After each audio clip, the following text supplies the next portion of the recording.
Segundo livro dos Reis, capítulo 2, eu vou ler aqui na versão Nova Almeida atualizada. Vai aparecer no telão também aqui. Se você puder ficar em pé em reverência à palavra do Senhor, o texto diz assim: Quando eles tinham passado o Jordão, Elias disse a Eliseu: Diga o que você quer que eu faça por você antes que eu seja levado embora. E Eliseu disse: Quero receber por herança a porção dobrada do seu espírito. Elias respondeu: Você fez um pedido difícil. Mas se você me vir quando eu for levado embora, será como você pede. Porém, se você não me vir, não será assim. Enquanto iam caminhando e falando, eis que um carro de fogo com cavalos de fogo os separou um do outro. E Elias subiu aos céus num redemoinho. Ao ver isto, Eliseu gritou: meu pai, carros de Israel e seus cavaleiros. E nunca mais ele viu Elias. E pegando a sua própria roupa, rasgou-a em duas partes. Então levantou o manto de Elias que havia caído e voltou para a margem do Jordão. Pegou o manto de Elias que havia caído e bateu com ele nas águas e disse: Onde está o Senhor Deus de Elias? E quando ele bateu nas águas, elas se dividiram para os dois lados e Eliseu passou. Amém? Você pode se assentar. Eu creio que todos aqui conhecem a história de Elias.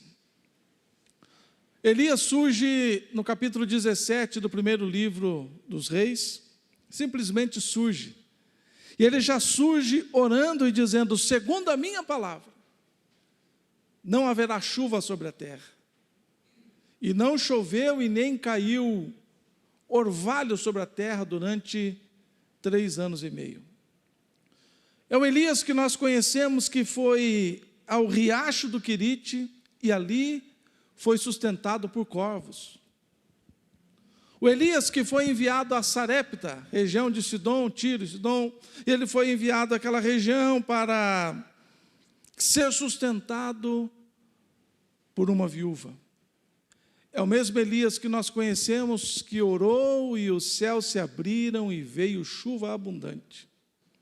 Conhecemos a história de Elias no Monte Carmelo, aonde ele restaura o altar do Senhor com 12 pedras, coloca sobre o altar a lenha, coloca a novilha, manda fazer uma vala ao redor do altar e manda derramar água, e ele ora e Deus envia fogo dos céus.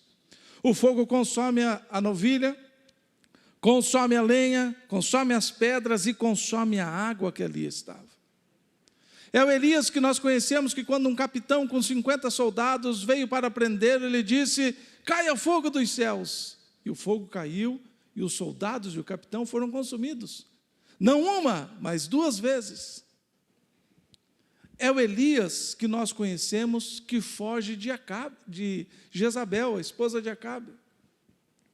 E Deus o encontra lá no meio do deserto, e o anjo leva pão e água. E é o Elias que come aquele pão e bebe aquela água e caminha 40 dias e 40 noites. E a ordem era: você vai até a Síria e unge Azael como rei. Depois você desce a Israel e unge Jeú como rei sobre Israel. E vai ao campo. E na 12ª junta de bois você vai encontrar um homem chamado Eliseu. E você irá ungí-lo como profeta em seu lugar. E agora nós podemos encontrar Eliseu na 12ª junta de boi, e ele está arando a terra, e de repente chega um homem, o profeta. E quando o profeta chega, nós sabemos que chegou o profeta. Profeta tem presença, profeta tem unção, profeta tem o Espírito de Deus, aonde chega as coisas mudam. E ele chega e passa o manto sobre Eliseu. E diz: você sabe o que eu fiz com você. E Eliseu então volta, despede dos seus pais, vem para o campo novamente, pega as suas tralhas, corta, faz como lenha, pega os bois da sua junta e mata e faz um churrasco de despedida. Fez uma grande festa dizendo: estou saindo do campo, estou abandonando o arado, estou abandonando esta vida de agricultor, e agora começa um novo tempo. Eis aqui um discípulo de profeta. E Eliseu agora começa uma nova vida.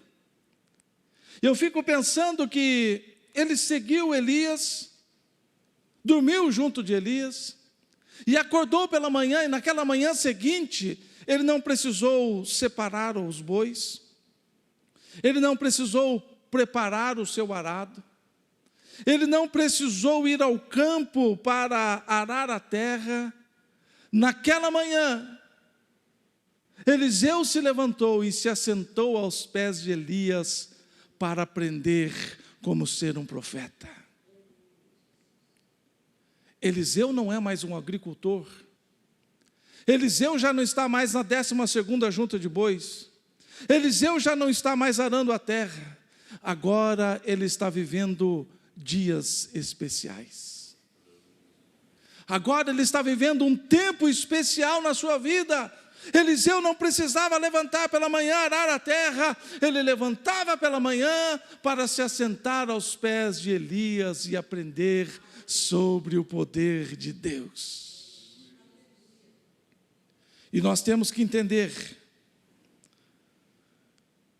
que quem anda na vontade de Deus vive dias especiais.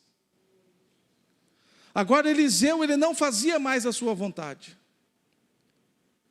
Agora Eliseu não estava mais cumprindo o seu plano de ser um excelente agricultor. Agora ele está na dispensação de Deus. Eliseu não faz mais a sua vontade. Ele faz a vontade de Deus. E quem anda na vontade de Deus vive dias especiais. Se você está aqui nesta noite, e se você anda na vontade do Senhor, é o que eu sempre digo: servir ao Senhor não é um peso, vir à casa do Senhor não é um fardo, abandonar os nossos próprios projetos para fazer o projeto de Deus não pode ser um fardo. Para Eliseu não era um fardo acordar de manhã e dizer: puxa, eu não tenho mais uma junta, eu não tenho uma junta de bois, eu não tenho mais um arado para arar a terra, ai que saudade da terra. Não, ele tinha prazer em estar aos pés de Elias, aprendendo sobre o poder de Deus, e ele sabia que estava vivendo dias especiais. Ele não via mais bois, ele não via mais arado, mas ele via o poder de Deus agindo e fluindo através da vida de Elias. Se você tem vivido a vontade de Deus, se prepare para dias especiais. Vou repetir: se você abandonou as suas próprias vontades, se você abandonou os seus próprios planos e você disse um dia: Senhor, seja feita em mim a tua vontade, então se prepare, dias especiais estão chegando na sua vida, dias especiais estão chegando na sua história, dias especiais estão chegando na sua casa. Dias especiais. Quando nós andamos na vontade de Deus, nada é normal, tudo é especial. Elias estava vivendo dias especiais. E é interessante, Eliseu estava vivendo dias especiais. E é interessante que o texto que nós lemos no capítulo 2, no versículo 9, Elias sabia que seria levado e ele faz uma pergunta para Eliseu: diga o que você quer que eu faça por você antes que eu seja elevado aos céus, antes que eu seja tirado de você. Eliseu poderia ter pensado: bom, se Elias vai ser tirado, quem sabe eu não me dê bem como sucessor de Elias? Se Elias vai ser tirado de mim, quem sabe o meu ministério não deslanche. Se Elias for tirado, quem sabe este projeto que eu seja um profeta não dê certo. Então eu vou pedir um campo, um bom campo, eu vou pedir bois, eu vou pedir um arado mais novo, que o meu já estava defasado. O presbítero Wagner falou aqui de semente agora há pouco, que ele podia ter falado, eu vou querer sementes boas, as melhores sementes para a plantação. Mas qual foi o pedido dele? É interessante, Eliseu não era um doido, Eliseu não era um sem noção, como a gente diz. Eliseu conhecia a história de Elias, ele sabia que Elias orava e não chovia, que Elias orava e caía um toró, ele sabia que Elias orava e o fogo descia, seja no Monte Carmelo, seja onde fosse, Elias era poderoso. E qual foi o pedido de Eliseu? Eliseu deu uma olhada para Elias e falou assim, bom, posso pedir qualquer coisa? Eu quero porção dobrada do teu espírito. Eu quero porção dobrada do teu espírito. Uma coisa que nós precisamos entender é que dias especiais nos trazem ousadia no coração. Dias especiais requer pedidos especiais. Dias especiais requerem desejos especiais. O desejo de Eliseu não era um desejo qualquer, não era um desejo simples, era algo poderoso. Muitas vezes você está vivendo dias especiais, mas ainda não lhe caiu a ficha que os dias são especiais. Quem sabe você esteja vivendo dias especiais, mas ainda não entendeu que dias especiais exigem desejos especiais. Dias especiais nos colocam em ousadia, nos colocam em posição de ousadia. Eu fico imaginando o que passou na cabeça de Elias, dizendo, o que esse camarada está pedindo? Será que ele não entendeu ainda o que eu tenho feito, por onde eu tenho passado? Será que ele não se lembra que eu multipliquei o azeite, a farinha na casa da viúva, que tudo que eu falo acontece, e ele vem e pede porção dobrada?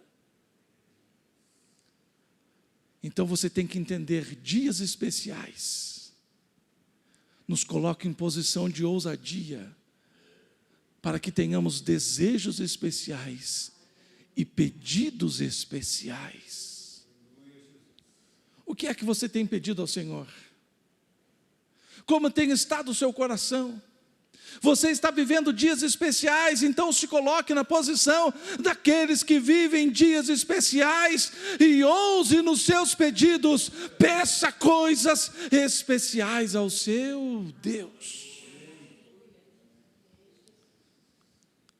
Ô Eliseu, eu estou prestes a ser levado aos céus, vou ser tirado de você, o que você quer?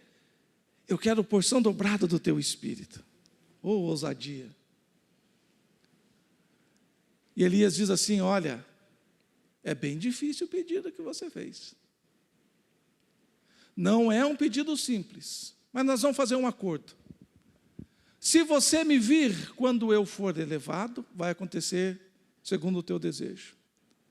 Agora, se você não me vir sendo levado aos céus, não vai acontecer. O que acontece então? Eliseu não tira mais o olho de Elias. Elias fala assim, Eliseu, você fica só um pouquinho aqui que eu vou ali. Nada disso, estou indo junto. Caminho mais um pouco, o que Elias fala? Eliseu, eu vou resolver um negócio, ele fica aqui, nada disso. Se eu te perder de vista, eu não vou ter porção dobrada, nada disso. Estão caminhando mais um pouco, de repente Elias diz assim, fica aqui, só mais um pouquinho. Nada disso, eu não te largo. Os meus olhos precisam te ver a todo instante. E eles vão dormir, quem sabe, Eliseu acordou umas 4 ou 5 vezes de madrugada para dar uma olhada, ver se Elias estava ali por perto ainda. Pela manhã, Eliseu está tomando café, e aonde Elias vai, o olho de Eliseu está acompanhando. E eles tomam um café e saem caminhar, estão conversando, e Eliseu não tira o olho de Elias. Eles vão almoçar, Eliseu está almoçando, mas o olho não sai de Elias. Ele está olhando e falou assim: eu não posso perder. Num minuto de distração, Elias pode desaparecer e eu vou perder a minha bênção. Ele não tirava o olho de Elias. Irmãos, o rio que eles atravessaram, o Rio Jordão, é mais ou menos 30 metros de largura e chega a profundidade até de 3 metros. Deveria ser uma visão bonita, estar atravessando água para cá, água para lá, o chão do rio enxuto para eles passarem. Devia ser uma visão maravilhosa, mas Eliseu não estava nem aí. Eliseu estava olhando Elias. Elias, aonde Elias ia, estava o olhar de Eliseu. Aonde Elias parava, estava o olho de Eliseu. Eliseu não perdeu de vista Elias. Aonde Elias estava, os olhos de Eliseu estavam. De repente eles estão caminhando, para um carro de fogo, para um cavalo de fogo, e vem um redemoinho. Agora Eliseu não podia se chegar perto de Elias. Eliseu não podia falar mais com Elias, porque tinha carro de fogo, cavalos de fogo, redemoinho. Ele não podia mais chegar perto de Elias, mas ele estava vendo os carros, ele estava vendo os cavalos, e ele estava vendo o redemoinho, e ele estava vendo Elias subindo. Oh, aleluia! Não perca a visão, não perca a visão, não perca a visão. Se Deus colocou algo no seu coração, se você tem um objetivo de cumprir o chamado de Deus, não perca a visão. Tem muito crente que já perdeu a visão. Tem carro de fogo, tem cavalo de fogo na frente, ele não vê nada.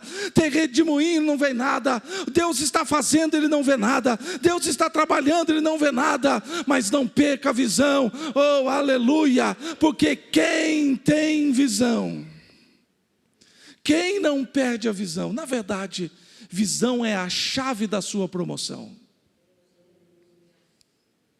Deus nunca vai promover alguém que perdeu a visão. Se você perder a visão, perdeu a sua promoção. Quando eu falo de promoção, o que é promoção? É estar preparado para viver o cumprimento da promessa de Deus.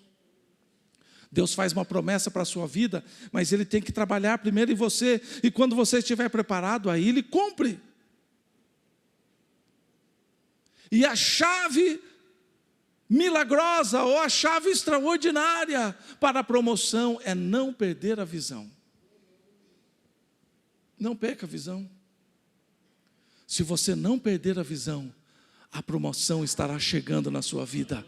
O cumprimento das promessas estará chegando na sua vida. Aconteça o que acontecer, fale o que falar, ande aonde você andar, não perca a visão, porque a visão é a chave da sua promoção. Aleluia, aleluia, aleluia. Não perca a visão. Não perca a visão. E agora então, o carro de fogo separou Eliseu, os cavalos estavam ali, o redemoinho levou Elias. Mas quando ele olha, o que ficou? A capa, o manto. E Eliseu então vai lá e agarra o manto. É interessante que quando nós lemos essa história, não deu tempo de ler a história toda, mas você pode ler em casa.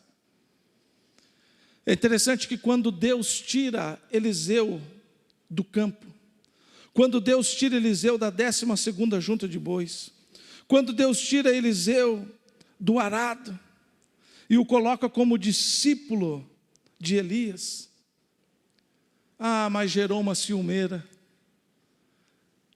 Os discípulos mais antigos ficaram tudo enciumados. E é interessante, quando a gente lê a história, que onde Elias passava, quem que estava atrás? Eliseu. Eliseu não perdia Elias de vista. E os outros discípulos diziam assim: oh, você sabia que Deus vai tirar Elias de você? Chegava em outra cidade, o que acontecia? Estavam lá os discípulos dizendo: você sabia que Deus vai tirar Elias de você? Chegava em outro lugar, os discípulos estavam lá dizendo: oh, Eliseu, Deus vai tirar Elias de você. O que eles estavam querendo dizer nas entrelinhas? Você está achando mesmo que você vai ser o substituto? Você está achando mesmo que você vai ficar no lugar de Eliseu, de Elias? Tem outras pessoas mais antigas na fila, tem outras pessoas mais experientes, tem outras pessoas com mais autoridade, tem outras pessoas com mais idade. Você está achando que é você que vai ficar, você que vai substituir Elias?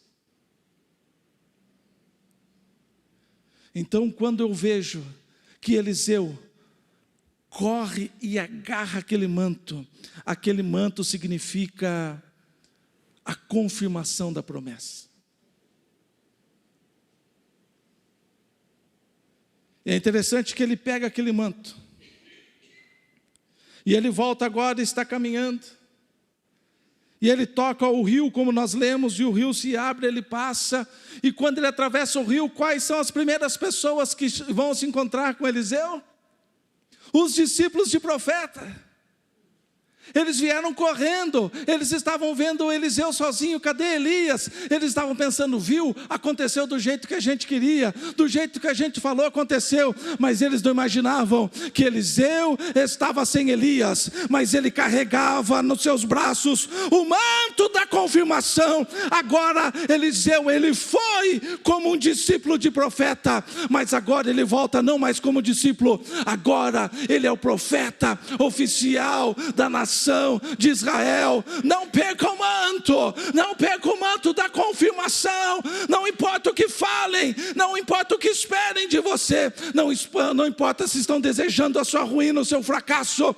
Se você está vivendo a vontade de Deus, se você está atravessando dias especiais, oh aleluia, se você não perdeu a sua visão ainda, agarre o manto, não solte o manto. Existe uma confirmação de Deus sobre a sua vida. A promessa de Deus vai acontecer, a promessa de Deus vai se cumprir, não importa quando, como, não importa o que pense a seu respeito. Se você tem um manto da confirmação, vai acontecer na sua vida. Eliseu está voltando com o manto da confirmação. Ele foi como um discípulo de profeta, mas ele retornou com o manto na mão, como profeta oficial da nação de Israel. Vamos ficar em pé neste momento.